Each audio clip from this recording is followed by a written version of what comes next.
ನಮಸ್ಕಾರ ಕಂಪ್ಲೀಟ್ ನ್ಯೂಸ್ಗೆ ಸ್ವಾಗತ. ನಾನು ಚೇತನ್ ಹೂಗಾರ್. ಮಾಡಾಳು ವಿರೂಪಾಕ್ಷಪ್ಪನವರಿಗೆ ಜಾಮೀನು ಸುಪ್ರೀಂ ಅಂಗಳಕ್ಕೆ ತಲುಪಿದೆ. ಮಾಡಾಳ್ಗೆ ಒಂದೇ ದಿನದಲ್ಲಿ ಜಾಮೀನು ಕೊಟ್ಟಿದ್ದಕ್ಕೆ ಸಿಜೆಐಗೆ ಪತ್ರವನ್ನ ಬರೆಯಲಾಗಿದೆ. ಬೆಂಗಳೂರು ವಕೀಲರ ಸಂಘದಿಂದ ಅಧಿಕೃತವಾಗಿ ದೂರನ್ನ ಸಲ್ಲಿಕೆ ಮಾಡಲಾಗಿದೆ.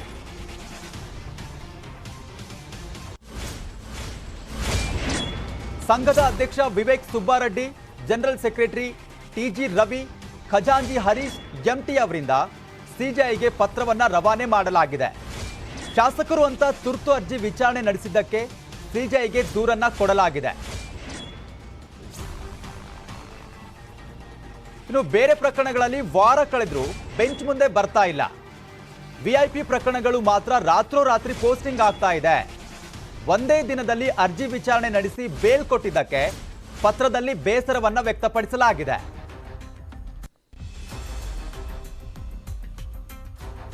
ಮತ್ತಷ್ಟು ಅಪ್ಡೇಟ್ಸ್ ಅನ್ನ ಪಡಿತಾ ಹೋಗೋಣ. ನಮ್ಮ ಪೊಲಿಟಿಕಲ್ ಬ್ಯೂರೋ ಹೆಡ್ ಆಗಿರುವಂತಹ ಚಿದಾನಂದ್ ಪಟೇಲ್ ಫೋನ್ ಸಂಪರ್ಕದಲ್ಲಿ ಜಾಯಿನ್ ಆಗಿದ್ದಾರೆ. ಚಿದಾನಂದ್ ಪಟೇಲ್, ಇಲ್ಲಿ ವಕೀಲರ ಸಂಘ ಸುಪ್ರೀಂ ಕೋರ್ಟ್ ಮುಖ್ಯ ನ್ಯಾಯಮೂರ್ತಿಗಳಿಗೆ ಯಾಕೆ ಪತ್ರ ಬರೆದ್ರು?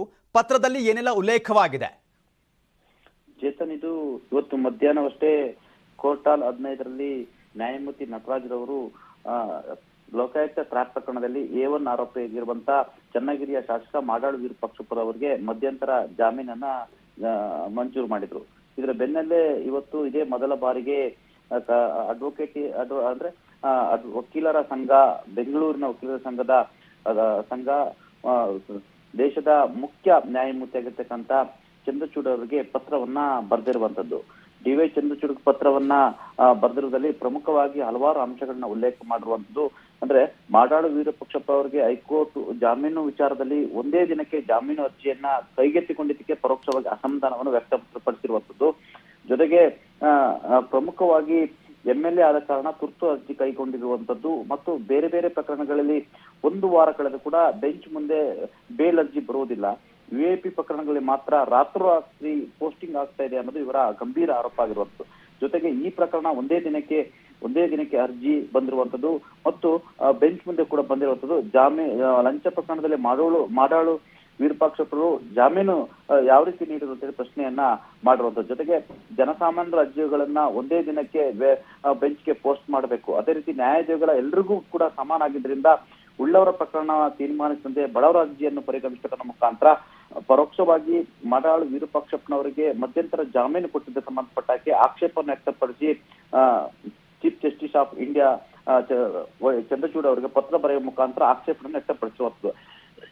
ಆ ಮುಖಾಂತರ ಈ ಪ್ರಕರಣಕ್ಕೆ ಅತಿ ದೊಡ್ಡ ಬಿಗ್ ಟ್ವಿಸ್ಟ್ ಸಿಕ್ತಿದೆ ಅಂತ ಹೇಳಿ ತಪ್ಪಾಗ್ಲಾರ್ದು. ಯಾಕಂತ ಹೇಳಿದ್ರೆ ಇದು ಸಾಮಾನ್ಯ ವ್ಯಕ್ತಿ ಬರೆದಿರುವಂತಲ್ಲ, ಇದು ಬೆಂಗಳೂರಿನ ವಕೀಲ ಸಂಘ ಬರೆದಿರುವಂತದ್ದು. ವಕೀಲ ಸಂಘದ ಅಧ್ಯಕ್ಷ ವಿವೇಕ್ ರೆಡ್ಡಿ ಮತ್ತು ಜನರಲ್ ಸೆಕ್ರೆಟರಿ ಟಿಜಿ ರವಿ ಮತ್ತು ಖಜಾಂಚಿ ಆಗಿರ್ತಕ್ಕಂಥ ಹರೀಶ್ ಎಂಟಿ ಅವರು ಸಹಿ ಮಾಡಿ ಈ ದೇಶದ ಸುಪ್ರೀಂ ಕೋರ್ಟ್ ನ ಮುಖ್ಯ ನ್ಯಾಯಮೂರ್ತಿ ಆಗಿರ್ತಕ್ಕಂಥ ಡಿ.ವೈ. ಚಂದ್ರಚೂಡ್ಗೆ ಪರೋಕ್ಷ ಒಂದಷ್ಟು ಪ್ರಶ್ನೆಗಳನ್ನು ಮಾಡಿ ಮತ್ತು ಈ ಬೇಲ್ ಅರ್ಜಿಗೆ ಸಂಬಂಧಪಟ್ಟ ಹಾಗೆ ಆಕ್ಷೇಪಣೆಯನ್ನು ವ್ಯಕ್ತಪಡಿಸಿ ಜನಸಾಮಾನ್ಯರಿಗೂ ಮತ್ತು ವಿಐಪಿಗಳಿಗೂ ಕೂಡ ಒಂದೇ ನ್ಯಾಯ ಆಗ್ಬೇಕನ್ನೋ ಒಂದು ಪ್ರಶ್ನೆ ಎತ್ತಿರುವಂತದ್ದು. ಹಾಗಾಗಿ ಈ ಪ್ರಕರಣ ಸಂಬಂಧಪಟ್ಟ ಹಾಗೆ ಎಲ್ಲ ಒಂದ್ ಕಡೆ ಮುಂದಿನ ದಿನಗಳಲ್ಲಿ ಈ ದೇಶದ ಸುಪ್ರೀಂ ಕೋರ್ಟ್ ನ ಮುಖ್ಯ ನ್ಯಾಯಮೂರ್ತಿ ಆಗಿರ್ತಕ್ಕಂಥ ಡಿ.ವೈ. ಚಂದ್ರಚೂಡ್ ಅವರು ಮಧ್ಯಪ್ರವೇಶ ಮಾಡುವ ಸಾಧ್ಯತೆಯನ್ನು ಕೂಡ ತಳ್ಳಿ ಹಾಕುವಂತಿಲ್ಲ.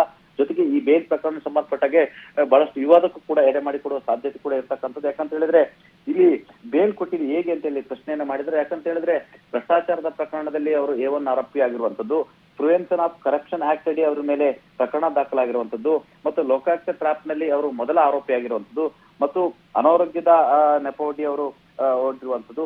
ಜೊತೆಗೆ ಇಲ್ಲಿ ಪ್ರಮುಖವಾಗಿ ಇವರು ಪ್ರಶ್ನೆ ಮಾಡ್ತಿರುವಂತದ್ದು ಒಂದೇ ದಿನಕ್ಕೆ ಯಾವ ರೀತಿ ಬೇಲ್ ಅರ್ಜಿಯನ್ನ ಅಲ್ಲಿ ಮೂವ್ ಮಾಡಲಾಯಿತು ಅನ್ನೋದು ಅವರ ಪ್ರಶ್ನೆ ಆಗಿರುವಂತದ್ದು.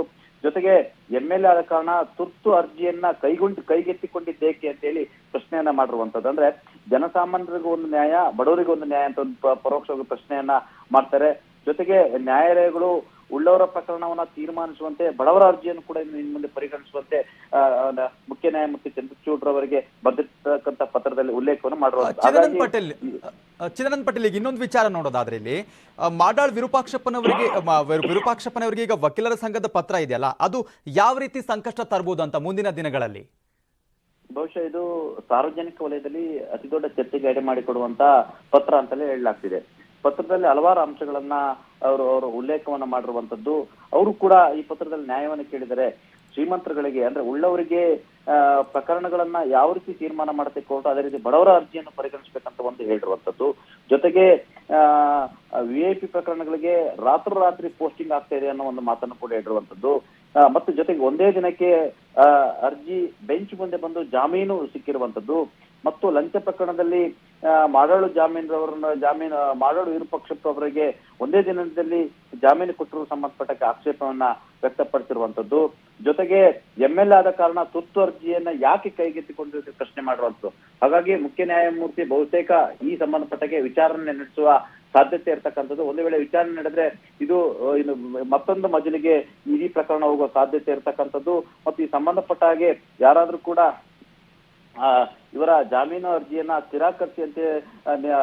ತಿರಸ್ಕರಿಸಿ ಅಂತೇಳಿ ಲೋಕಾಯುಕ್ತ ಪೊಲೀಸರು ಏನಾದ್ರು ಕೋರ್ಟ್ಗೆ ಮತ್ತೆ ಅರ್ಜಿ ಹಾಕಿದ್ರೆ, ಜೊತೆಗೆ ಯಾರಾದ್ರೂ ಸಾರ್ವಜನಿಕ ಹಿತಾಸಕ್ತಿ ಕಾರಣಕ್ಕಾಗಿ ಈ ಅರ್ಜಿ ಬೇಲ್ ಸಂಬಂಧಪಟ್ಟ ಪ್ರಶ್ನೆಯನ್ನ ಮಾಡಿದ್ರೆ ಬಹುತೇಕ ಮಾಡಾಳು ವಿರೂಪಾಕ್ಷಪ್ಪನವರಿಗೆ ಎಲ್ಲ ಇದು ಮುಳುವಾಗ ಸಾಧ್ಯತೆ ಇದೆ ಅಂತ ಹೇಳಲಾಗ್ತಿದೆ. ಯಾಕಂತ ಹೇಳಿದ್ರೆ ಅವರು ಅನಾರೋಗ್ಯ ಇದೆ ಅಂತ ಹೇಳಿ ಅವರ ವಕೀಲರು ವಾದವನ್ನು ಮಂಡಿಸಿರುವಂತದ್ದು. ಆದ್ರೆ ಬೇಲ್ ಸಿಕ್ಕಿ ಕೆಲವೇ ಗಂಟೆಗಳಲ್ಲಿ ಚನ್ನಗಿರಿಯಲ್ಲಿ ಅವರು ಎಲ್ಲೊಂದ್ ಕಡೆ ಮೆರವಣಿಗೆ ಮಾಡಿರುವಂತಕ್ಕಂತ ವಿಡಿಯೋಗಳು ಈಗಾಗಲೇ ಸಾಮಾಜಿಕ ಜಾಲತಾಣಗಳು ಕೂಡ ವೈರಲ್ ಆಗಿರುವಂತದ್ದು. ಹಾಗಾಗಿ ಬೇಲ್ ಸಂಬಂಧಪಟ್ಟಾಗಿ ಈಗ ಬೆಂಗಳೂರಿನ ವಕೀಲರ ಸಂಘ ಬರೆದಿರ್ತಕ್ಕಂಥ ಪತ್ರ ಇದು ಇಡೀ ಪ್ರಕರಣಕ್ಕೆ ಮತ್ತೊಂದು ತಿರುವು ಸಿಗುವ ಸಾಧ್ಯತೆಯನ್ನು ಕೂಡ ತಳ್ಳಿ ಹಾಕುವಂತಿಲ್ಲ. Chetan. Okay, thank you Chetan Patel ನಿಮ್ಮೆಲ್ಲ ಮಾಹಿತಿಗಾಗಿ. ಅಂದಹಾಗೆ ಮಾಡಾಳ್ ಕೇಸ್ನಲ್ಲಿ ಹೈಕೋರ್ಟ್ನಲ್ಲಿ ಇವತ್ತು ಏನೆಲ್ಲ ಆಯ್ತು, ಜಾಮೀನು ಸಿಕ್ಕಿದ ಮೇಲೆ ಮಾಡಾಳ್ ಅಬ್ಬರದ ಪ್ರಚಾರ ಹೇಗಿತ್ತು ಅಂತ ತೋರಿಸ್ತೀವಿ ನೋಡಿ.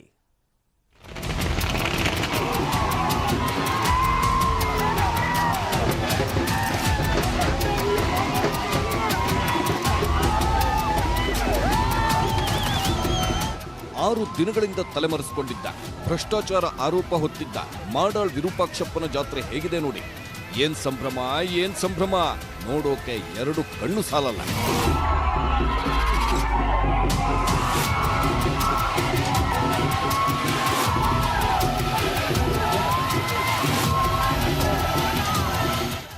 ಜನ ಮರಳೋ ಜಾತ್ರೆ ಮರಳೋ ಅನ್ನೋ ಹಾಗೆ ಭ್ರಷ್ಟಾಚಾರ ಕೇಸ್ನಲ್ಲಿ A1 ಆರೋಪಿಯಾಗಿದ್ದ ಮಾಡಾಳ್ಗೆ ಜನ ಹೂವಿನ ಮಳೆ ಸುರಿಸೋದೇನೋ, ಶೇಕ್ ಹ್ಯಾಂಡ್ ಕೊಡೋದೇನೋ, ಮೈಸೂರು ಪೇಟ ತೊಡಿಸಿ ಅದ್ಧೂರಿ ಮೆರವಣಿಗೆನೂ ಮಾಡಿದ್ರು.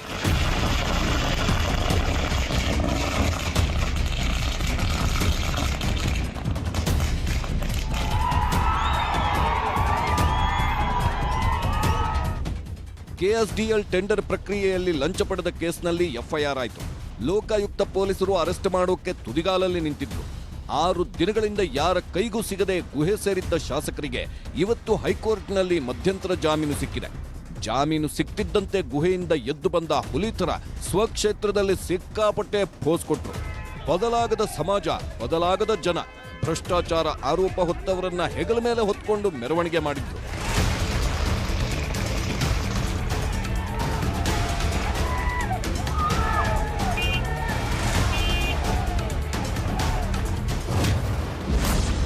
ಮಾಡಾಳ್ಗೆ ಕೋರ್ಟ್ ಷರತ್ತುಬದ್ಧ ಜಾಮೀನು. ಮಾಡಾಳ್ ವಿರೂಪಾಕ್ಷಪ್ಪ ಇಷ್ಟೊಂದು ಜನಜಾತ್ರೆಗೆ ಕಾರಣ ಇವತ್ತು ಕೋರ್ಟ್ ನೀಡಿದ ಷರತ್ತುಬದ್ಧ ಜಾಮೀನು. ಕ್ರಿಮಿನಲ್ ಪ್ರಕರಣಗಳ ಮೇಲ್ಮನವಿಯ ವಿಶೇಷ ನ್ಯಾಯಪೀಠದ ನ್ಯಾಯಮೂರ್ತಿ ಕೆ ನಟರಾಜನ್ ಪೀಠದಲ್ಲಿ ಜಾಮೀನು ಅರ್ಜಿ ವಿಚಾರಣೆಗೆ ಬಂತು. ಕೋರ್ಟ್ನಲ್ಲೂ ಸಾಕಷ್ಟು ವಾದ ಪ್ರತಿವಾದಗಳೂ ನಡೆಯಿತು. ಮಾಡಾಳ್ ವಿರೂಪಾಕ್ಷಪ್ಪ ಮೇಲೆ FIR ದಾಖಲಾಗಿದೆ. ಆದರೆ ಅವರು A1 ಅನ್ನೋದಕ್ಕೆ ಯಾವುದೇ ಸಾಕ್ಷಿಗಳಿಲ್ಲ. ಟೆಂಡರ್ಗಾಗಿ 30% ಲಂಚ ಕೇಳಿದ್ದಕ್ಕೂ ಸಾಕ್ಷಿಗಳಿಲ್ಲ. ಕಮಿಷನ್ ಬೇಡಿಕೆ ಇಟ್ಟಿದ್ದು ಯಾವಾಗ ಅಂತ ಗೊತ್ತಿಲ್ಲ. ನಿರ್ದಿಷ್ಟ ದಿನ, ನಿರ್ದಿಷ್ಟ ಸಮಯವನ್ನೂ ದಾಖಲಿಸಿಲ್ಲ. ಶಾಸಕರ ಪುತ್ರ ಸಿಕ್ಕಿದ್ದಕ್ಕೆ ಶಾಸಕರನ್ನ A1 ಮಾಡಿದ್ದಾರೆ. ದೂರುದಾರರ ದೂರಿನ ಮೇರೆಗಷ್ಟೇ A1 ಮಾಡಿದ್ದಾರೆ. ವಿಚಾರಣೆಗೆ ಹೋದ್ರೆ ಲೋಕಾಯುಕ್ತರು ಬಂಧಿಸ್ತಾರೆ. ವಿರೂಪಾಕ್ಷಪ್ಪರಿಗೆ ಈಗ 75 ವರ್ಷ, ಅನಾರೋಗ್ಯವಿದೆ, ಹೃದಯ ಸಂಬಂಧಿತ ಸಮಸ್ಯೆ ಇದ್ದು ಜಾಮೀನು ನೀಡಿ. ಮಾಡಾಳ್ ಪರ ವಕೀಲರು ಕೋರ್ಟ್ನಲ್ಲಿ ವಾದ ಮಂಡಿಸಿದ್ರು. ಆದರೆ ಲೋಕಾಯುಕ್ತ ಪರ ಪ್ರತಿವಾದ ಮಂಡಿಸಬೇಕಿದ್ದ ಹಿರಿಯ ವಕೀಲ BB ಪಾಟೀಲ್ ಇವತ್ತು ಕೋರ್ಟ್ಗೆ ಬರಲಿಲ್ಲ. ಪಾಟೀಲ್ ಪರ ಕಿರಿಯ ವಕೀಲರು ಪ್ರತಿವಾದ ಮಂಡಿಸಿದ್ರು. ತನಿಖಾಧಿಕಾರಿಗಳಿಂದ ಹೆಚ್ಚಿನ ವಿವರಣೆ ಪಡೆಯಬೇಕು. ಹಿರಿಯ ವಕೀಲರು ವರದಿ ಸಂಗ್ರಹಣೆ ಮಾಡುತ್ತಿದ್ದಾರೆ. ಹೆಚ್ಚಿನ ಪ್ರತಿವಾದ ಮಂಡಿಸಲು ಕಾಲಾವಕಾಶ ಬೇಕು. ಹೀಗೆ ಸಿಂಪಲ್ ಆಗಿ ಸರ್ಕಾರಿ ಪರ ವಕೀಲರು ಪ್ರತಿವಾದ ಮಂಡಿಸಿ ಸುಮ್ಮನಾದ್ರು. ಕೊನೆಗೆ ನ್ಯಾಯಮೂರ್ತಿ ನಟರಾಜನ್ ಪೀಠ ಷರತ್ತು ವಿಧಿಸಿ ಜಾಮೀನು ಕೊಡಿತು. ಆರೋಪಿ ವೈಯಕ್ತಿಕ 5 ಲಕ್ಷ ಮೊತ್ತದ ಬಾಂಡ್ ಸಲ್ಲಿಸಬೇಕು, ಇಬ್ಬರು ಭದ್ರತೆ ಕೊಡಬೇಕು, ಸಾಕ್ಷಿನಾಶಕ್ಕೆ ಪ್ರಯತ್ನಿಸಬಾರದು, 48 ಗಂಟೆಯೊಳಗೆ ಲೋಕಾಯುಕ್ತರ ಮುಂದೆ ವಿಚಾರಣೆಗೆ ಹೋಗಲಿ, ಲೋಕಾಯುಕ್ತ ಅಧಿಕಾರಿಗಳು ವಿಚಾರಣೆ ವೇಳೆ ಬಂಧಿಸಬಾರದು, ತನಿಖೆಗೆ ಸಹಕರಿಸಬೇಕು, 17ಕ್ಕೆ ಮುಂದಿನ ವಿಚಾರಣೆ ನಡೆಯಲಿದೆ ಅಂತ ಕೋರ್ಟ್ ಆದೇಶ ಕೊಡಿತು. ನ್ಯಾಯಮೂರ್ತಿಗಳಾದ ಶ್ರೀ ಕೆ ನಟರಾಜನ್ ರವರು ಜಾಮೀನು ಕೊಟ್ಟಿದ್ದಾರೆ. ಇವತ್ತು ಅವ್ರ ವಿರುದ್ಧ ಯಾವ ವಿಧವಾದ ಅಲಿಗೇಷನ್ಸ್ ಇಲ್ಲ FIR ಅಲ್ಲಿ. ಫಿರ್ಯಾದಾರರು ಬರೀ ನಾನು ಇವ್ರನ್ನ ಚೇರ್ಮನ್ ಹುದ್ದೆಯಲ್ಲಿದ್ದಾಗ ಅವರನ್ನು ಭೇಟಿ ಮಾಡಿದ್ದೀನಿ ವಿನಃ ಇನ್ನೇನು ಹೇಳಿಲ್ಲ. ಆದ ಕಾರಣ ಪ್ರೈಮಾಫಿಸಿ ಮೆಟೀರಿಯಲೇ ಇಲ್ಲ ಇವ್ರ ಮೇಲೆ. ಮಗನ ಯಾವುದೋ ಅಪಾದನೆ ಹೊರಟಿಸಿ ಯಾವುದೋ ದುಡ್ಡು ತಗೊಂಡು ಎಲ್ಲೋ ಆಗಿದೆ ಅಂತ ಹೇಳಿದಕ್ಕೆ ಅಪ್ಪನ್ನ ಬಲಿ ಕೊಡೋದ್ರಲ್ಲಿ ಅರ್ಥವೇ ಇಲ್ಲ. 17/3 ನೆಕ್ಸ್ಟ್ ಡೇಟು 5 ಲಕ್ಷದ ಬಾಂಡ್ ಬರಿಬೇಕು. 5 ಲಕ್ಷದ ಶೂರಿಟಿ ವ್ಯಾಲ್ಯೂ. ಮಾಡಾಳ್ ಕೇಸ್ ತನಿಖಾಧಿಕಾರಿಗಳೇ ಎತ್ತಂಗಡಿ.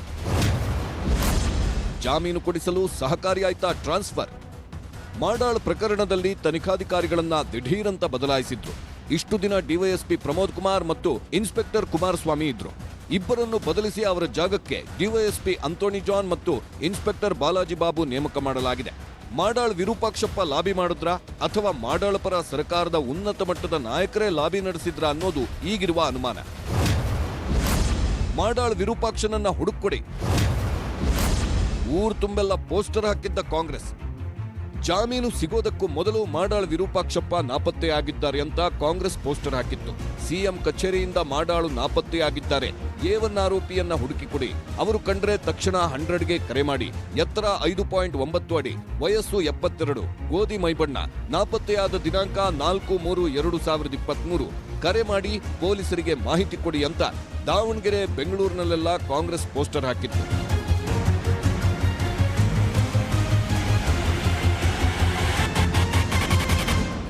ಏನೇ ಹೇಳಿ, ಮಾಡಾಳ್ ವಿರೂಪಾಕ್ಷಪ್ಪಗೆ ಸದ್ಯಕ್ಕಷ್ಟೇ ರಿಲೀಫ್ ಸಿಕ್ಕಿದೆ.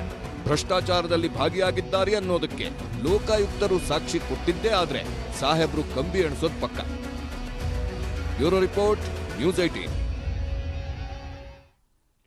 ಇನ್ನು ಭ್ರಷ್ಟಾಚಾರ ಕೇಸ್ನಲ್ಲಿ ಹೋದ ಮಾನವನ್ನ ಜಾಮೀನು ಪಡೆದು ಜಾತ್ರೆ ಮಾಡಿ ವಾಪಸ್ ಪಡೆಯೋ ಪ್ಲಾನ್ ಮಾಡಾಳ್ ವಿರೂಪಾಕ್ಷಪ್ಪನವರದ್ದು. ಹಾಗಾಗಿನೇ ಜಾಮೀನು ಸಿಕ್ಕ ಖುಷಿಯಲ್ಲಿ ನ್ಯೂಸ್ 18 ಜೊತೆ ಮಾತನಾಡಿದ್ರು. ಹಾಗಿದ್ರೆ ಮಾಡಾಳ್ ವಿರೂಪಾಕ್ಷಪ್ಪನವರು ಏನು ಹೇಳಿದ್ರು ಸರಿ ನೀವೇ ಕೇಳಿ. ಅದನ್ನು ನಾನು ಸ್ವಾಗತಿಸ್ತೇನೆ. ಯಾಕೆ ಅಂತ ಹೇಳಿದರೆ ಪಕ್ಷಕ್ಕೆ ಯಾವುದೇ ರೀತಿಯಾದಂಥ ಮುಜುಗರ ಆಗಬಾರ್ದು. ಈ ಪಕ್ಷ ಪ್ರಪಂಚದಲ್ಲಿ ಅತಿ ಹೆಚ್ಚು ಕಾರ್ಯಕರ್ತರನ್ನು ಹೊಂದಿರತಕ್ಕಂಥ ಪಕ್ಷ. ಅವರು ಪಕ್ಷ ಏನು ಉಚ್ಚಾಟನೆ ಮಾಡಿದೆ ಅದನ್ನು ಯಾಕೆ ಪಕ್ಷಕ್ಕೆ ಮುಜುಗರ ಆಗಬಾರ್ದು, ಅದಕ್ಕಾಗಿ ಸ್ವಾಗತ. ನಾನು ಎಲ್ಲೂ ಹೋಗಿರಲಿಲ್ಲ. ನಾನು ನನ್ನ ಸ್ವಂತ ಗ್ರಾಮ, ನನ್ನ ಮನೆಯಲ್ಲೇ ಇದ್ದೆ. ನಾನು ಟಿ ವಿನಲ್ಲಿ ನನಗೆ ಬೇಲ್ ಸಿಕ್ಕಿದೆ ಅಂತ ನೋಡಿ ನಾನು ಹೊರಗಡೆ ಬಂದಾಗ ಜನ ಸ್ವಯಂ ಪ್ರೇರಣೆಯಿಂದ ನನಗೆ ಜೈಕಾರಕ್ಕೆ ಹೋಗಿರ್ಬೋದು ಹೊರತು ನಾನು ಯಾರಿಗೂ ಮೆರವಣಿಗೆ ಮಾಡಿಸ್ಕೊಳ್ಳೋದಾಗಲಿ ಮಾಡೋದಾಗಲಿ ನಾನು ಮಾಡಿ. ಬ್ರೇಕ್ ಆದ್ಮೇಲೆ ಮತ್ತೆ ಕಂಪ್ಲೀಟ್ ನ್ಯೂಸ್ಗೆ ಸ್ವಾಗತ. ರಾಜ್ಯದ ಅನೇಕ ಜಿಲ್ಲೆಗಳಲ್ಲಿ ಚುನಾವಣೆ ವಿಚಾರದಲ್ಲಿ ಸಾಕಷ್ಟು ಹಂಗಾಮಗಳು ನಡೆದಿವೆ. ಹಾಗಿದ್ರೆ ಎಲ್ಲೆಲ್ಲಿ ಏನೇನು ಆಯ್ತು ಅಂತ ತೋರಿಸ್ತೀವಿ ನೋಡಿ.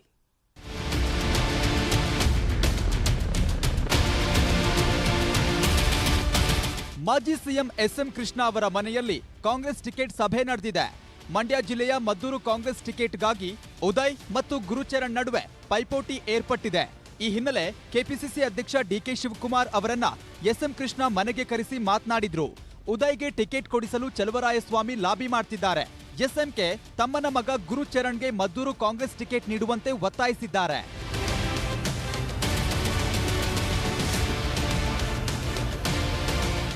ಕೋಲಾರದಲ್ಲಿ ಶ್ರೀ ಯೋಗಿ ನಾರಾಯಣ ಜಯಂತ್ಯೋತ್ಸವದಲ್ಲಿ ಪಾಲಿಟಿಕ್ಸ್ ಜೋರಾಗಿದೆ. ಯೋಗಿ ನಾರಾಯಣ ಗುರುಜಿ ಪ್ರತಿಮೆಗೆ 3 ಪಕ್ಷದ ನಾಯಕರು ಪೂಜೆ ಸಲ್ಲಿಸಿದ್ರು. ಮೊದಲು ಬಿಜೆಪಿ, ಆ ಬಳಿಕ JDS, ನಂತರ ಕಾಂಗ್ರೆಸ್ನವರು ನಾರಾಯಣ ಗುರುಜಿ ಪ್ರತಿಮೆಗೆ ಪುಷ್ಪಾರ್ಚನೆ ಮಾಡಿದ್ರು. ಇದು ರಾಜಕೀಯ ಹಗ್ಗಜಗ್ಗಾಟಕ್ಕೂ ಕಾರಣವಾಗಿದೆ. ಭಾರತೀಯ ಜನತಾ ಪಾರ್ಟಿಯವರು ಏನಾದರೂ ಒಂದು ಈ ಮೊಸರಲ್ಲಿ ಕಲ್ಲು ಹುಡುಕ್ತಾರೆ ನೋಡಿ, ಈ ರೀತಿಯಾದ ಏನಾದರೂ ಒಂದು ಗಲಭೆಯನ್ನು ಹುಟ್ಟಿಸೋದಕ್ಕೆ ಇವರು ಬಂದು ಈ ಥರ ವರ್ತನೆ ಮಾಡಿದ್ದಾರೆ. ನಾನು ಕೈ ಹಿಡಿದವ್ರನ್ನ ಕರೆದೆ, ಸೀತಾರಾಮಣ್ಣವ್ರನ್ನ ಎಲ್ಲಾರನ್ನೂ. ಅವ್ರು ಬಂದಿಲ್ಲ, ನೀವು ಹೋಗಿ ನಾವು ನಿಮ್ಮ ಜೊತೆಲಿ ಸೇರಲ್ಲ ಅಂತ ಹೇಳಿದ್ರು. ನಾವು ಇಲ್ಲಿನೂ ಬಂದು ಕೈವಾರ ತಾತಾಯಿನ ಪ್ರತಿಮೆ ಹತ್ರ ನಾವು ಸುಮಾರು ಒಂದು 15 ನಿಮಿಷ ಕಾದು ಅವ್ರನ್ನೆಲ್ಲ ಕರೆದ್ರೆ ಚುನಾವಣೆ ಗಿಮಿಕ್ ಇಟ್ಕೊಂಡು ಅವರು ಇವತ್ತು ಅದಕ್ಕೋಸ್ಕರ ಬಂದು ಇಲ್ಲಿ ಇದು ಮಾಡ್ತಾ ಇದ್ದಾರೆ. ಹಾಸನದ ಅರಸೀಕೆರೆ ಕಾಂಗ್ರೆಸ್ನಲ್ಲಿ ಭಿನ್ನಮತ ಸ್ಫೋಟವಾಗಿದೆ. ಶಾಸಕ KM ಶಿವಲಿಂಗೇಗೌಡ ಕಾಂಗ್ರೆಸ್ ಅಭ್ಯರ್ಥಿ ಅಂತ ಘೋಷಣೆ ಬೆನ್ನಲ್ಲೇ ಕಾಂಗ್ರೆಸ್ ಪಕ್ಷಕ್ಕೆ GB ಶಶಿಧರ್ ರಾಜೀನಾಮೆ ನೀಡಿದ್ದಾರೆ.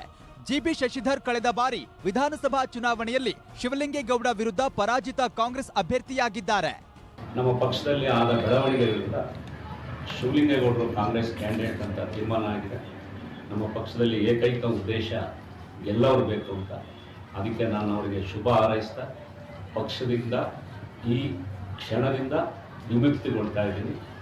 ರಾಜ್ಯದಲ್ಲಿ ಚುನಾವಣೆ ಹೊತ್ತಲ್ಲಿ ಪಕ್ಷಾಂತರ ಪರ್ವ ಶುರುವಾಗಿದೆ. ಬೆಂಗಳೂರಿನ ಕೆಪಿಸಿಸಿ ಕಚೇರಿಯಲ್ಲಿ ಬಿಜೆಪಿಯ ಇಬ್ಬರು ಮಾಜಿ ಶಾಸಕರಾದ ನಂಜುಂಡಸ್ವಾಮಿ, ಮನೋಹರ್ ಐನಾಪುರ ಕಾಂಗ್ರೆಸ್ಗೆ ಸೇರ್ಪಡೆಯಾಗಿದ್ದಾರೆ. ಕೆಪಿಸಿಸಿ ಅಧ್ಯಕ್ಷ ಡಿಕೆ ಶಿವಕುಮಾರ್, ವಿಪಕ್ಷ ನಾಯಕ ಸಿದ್ದರಾಮಯ್ಯ ಇಬ್ಬರನ್ನು ಸ್ವಾಗತ ಕೋರಿದ್ರು. ಡಿಕೆ ಶಿವಕುಮಾರ್ ಅವರು ಪಕ್ಷದ ಅಧ್ಯಕ್ಷರಾಗಿ, ನಂಜುಂಡಸ್ವಾಮಿ ಅವರನ್ನ ಮಾಜಿ ಶಾಸಕರು, ಐನಾಪುರ ಅವರನ್ನ, ಪುರುಷೋತ್ತಮ್ ಮಾಜಿ ಮೇಯರ್ ಇವರನ್ನ ಪಕ್ಷಕ್ಕೆ ಆರ್ಥಿಕವಾಗಿ ಸ್ವಾಗತ. ಹಾಸನ ಜಿಲ್ಲೆಯ ಹೊಳೆನರಸೀಪುರ ಲಕ್ಷ್ಮೀ ನರಸಿಂಹಸ್ವಾಮಿ ರಥೋತ್ಸವ ಅದ್ದೂರಿಯಾಗಿ ನಡೆಯಿತು. ದಂಪತಿ ಸಮೇತರಾಗಿ ಆಗಮಿಸಿದ ಎಚ್.ಡಿ. ರೇವಣ್ಣ ವಿಶೇಷ ಪೂಜೆ ಸಲ್ಲಿಸಿದ್ರು. ಜಾತ್ರಾ ಮಹೋತ್ಸವದ ವೇಳೆ ಪ್ರಸಾದ ವಿತರಣೆ ವಿಚಾರದಲ್ಲಿ ನಿನ್ನೆ ಕಾಂಗ್ರೆಸ್ ಜೆಡಿಎಸ್ ಕಾರ್ಯಕರ್ತರ ನಡುವೆ ಜಟಾಪಟಿಗೆ ಇವತ್ತು ಮುಜರಾಯಿ ಇಲಾಖೆ ಎಂಟ್ರಿ ಕೊಟ್ಟಿತ್ತು. ಇದಿಷ್ಟು 2023ರ ಚುನಾವಣೆ ಅಖಾಡದಲ್ಲಿ ಇವತ್ತಿನ ರಾಜಕೀಯ ಹಂಗಾಮಗಳು.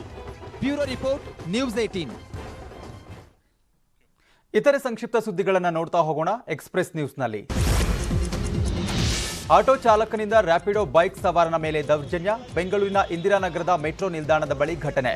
ಬೈಕ್ ಸವಾರನ ಹೆಲ್ಮೆಟ್ ಪುಡಿ ಮಾಡಿದ ಆಟೋ ಚಾಲಕನ ಮೇಲೆ ಜನರ ಸಿಟ್ಟು. ಆಟೋ ಡಿಪಾರ್ಟ್ಮೆಂಟ್ ಎಷ್ಟು ಕೆಟ್ಟದಾಗಿ ನೋಡ್ಕೋತಾ ಇದ್ದಾರೆ. ಈ ವೈಟ್ ಬೋರ್ಡಲ್ಲಿ ಅದು ಲೇಡಿನ ಒಬ್ರು ಯಾರೋ ಒಬ್ರು ಲೇಡಿನ ಕೂಚ್ಕೊಂಡು ಕರ್ಕೊಂಡು ಹೋಗ್ತಾ ಇದ್ದ ಯಾವುದೋ ಪರದೇಶನೋ ಯಾವುದೋ. ವೇತನ ಹೆಚ್ಚಳ, ಕೆಲಸ ಖಾಯಮಾತಿ ಸೇರಿದಂತೆ 10 ಬೇಡಿಕೆಗಳ ಈಡೇರಿಸಿ ಬೆಂಗಳೂರಿನ ಫ್ರೀಡಂ ಪಾರ್ಕ್ನಲ್ಲಿ ಸಾವಿರಾರು ಅತಿಥಿ ಶಿಕ್ಷಕರ ಪ್ರತಿಭಟನೆ. ಪ್ರತಿಭಟನಾಕಾರರಿಗೆ ಮಾಜಿ ಸಚಿವ ಸತೀಶ್ ಜಾರಕಿಹೊಳಿ ಸಾಥ್. ಐಟಿ, ಇಡಿ, ಚುನಾವಣಾ ಆಯೋಗ ಎಲ್ಲ ಆರ್ಎಸ್ಎಸ್ ಹಿಡಿತದಲ್ಲಿವೆ. ಪ್ರಜಾಪ್ರಭುತ್ವಕ್ಕೆ ಧಕ್ಕೆ ಎಂದ ರಾಹುಲ್ಗೆ ಉಗ್ರ ನಕ್ಸಲ್ ನಂಟಿನ ಪಟ್ಟ. ಬಿಜೆಪಿಯ ಪ್ರಹ್ಲಾದ್ ಜೋಶಿ, ರವಿಶಂಕರ್ ಪ್ರಸಾದ್ ಆಕ್ರೋಶ.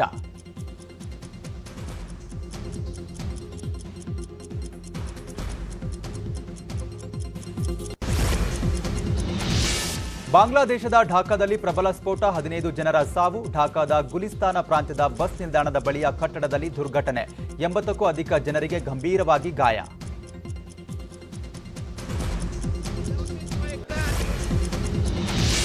ಆಹಾರಕ್ಕಾಗಿ ನಾಡಿಗೆ ಬಂದ ಕಾಡಾನೆಗಳು, ವಿದ್ಯುತ್ ಶಾಕ್ಗೆ 3 ಆನೆಗಳ ದಾರುಣ ಸಾವು. ತಮಿಳುನಾಡಿನ ಧರ್ಮಪುರಿಯ ಮಾರಂಡಳ್ಳಿ ಸಮೀಪ ಘಟನೆ, ಅಮ್ಮನನ್ನ ಕಳೆದುಕೊಂಡ ಮರಿ ಆನೆಗಳಿಂದ ಮೂಕರೋಧನೆ. ಮಧ್ಯಪ್ರದೇಶದ ರತ್ಲಾಂ ಜಿಲ್ಲೆಯಲ್ಲಿ ಮಹಿಳೆಯರು ಬಿಕಿನಿ ಧರಿಸಿ ಹನುಮಾನ್ ಪ್ರತಿಮೆ ಎದುರು ದೇಹದಾಢ್ಯ ಸ್ಪರ್ಧೆ. ಅಕ್ಷಮ್ಯ ಎಂದು ಕಾಂಗ್ರೆಸ್ ಕಿಡಿ. ಬಿಜೆಪಿ ಪಕ್ಷದ ಮೇಯರ್ ಪ್ರಹ್ಲಾದ್ ಪಟೇಲ್ ಆಯೋಜಿಸಿದ್ದ ಕಾರ್ಯಕ್ರಮ ಇದು. ವಿಮಾನದ ಎಮರ್ಜೆನ್ಸಿ ಡೋರ್ ತೆಗೆಯಲು ಯತ್ನ, ತಡೆಯಲು ಬಂದ ಸಿಬ್ಬಂದಿಗೆ ಚಾಕು ಇರಿತ. ಬೋಸ್ಟನ್ ಲೋಗನ್ ಅಂತಾರಾಷ್ಟ್ರೀಯ ವಿಮಾನ ನಿಲ್ದಾಣದಲ್ಲಿ ಆರೋಪಿ ಬಂಧನ. ಮಾದಕ ವಸ್ತುಗಳ ಸಾಕ್ತಿದ್ದ 5 ಇರಾನಿ ಪ್ರಜೆಗಳು ಅರೆಸ್ಟ್. ಎಟಿಎಸ್ ಗುಜರಾತ್ ಪೊಲೀಸರು ಭಾರತೀಯ ಕರಾವಳಿ ಕಾವಲು ಪಡೆ ಕಾರ್ಯಾಚರಣೆ. ಸುಮಾರು 425 ಕೋಟಿ ಮೌಲ್ಯದ 61 ಕೆಜಿ ಮಾಲು ವಶಕ್ಕೆ. ಜಮ್ಮುವಿನ ಆರ್ಎಸ್ಪುರ ಸೆಕ್ಟರ್ನ ಅಂತಾರಾಷ್ಟ್ರೀಯ ಗಡಿಯ ಬಳಿ ಹೋಳಿ ಆಚರಣೆ. ಪರಸ್ಪರ ಬಣ್ಣ ಹಚ್ಚಿ ಸಡಗರ, ಕುಣಿದು ಸಂಭ್ರಮಿಸಿದ ಭದ್ರತಾ ಪಡೆ ಸಿಬ್ಬಂದಿ.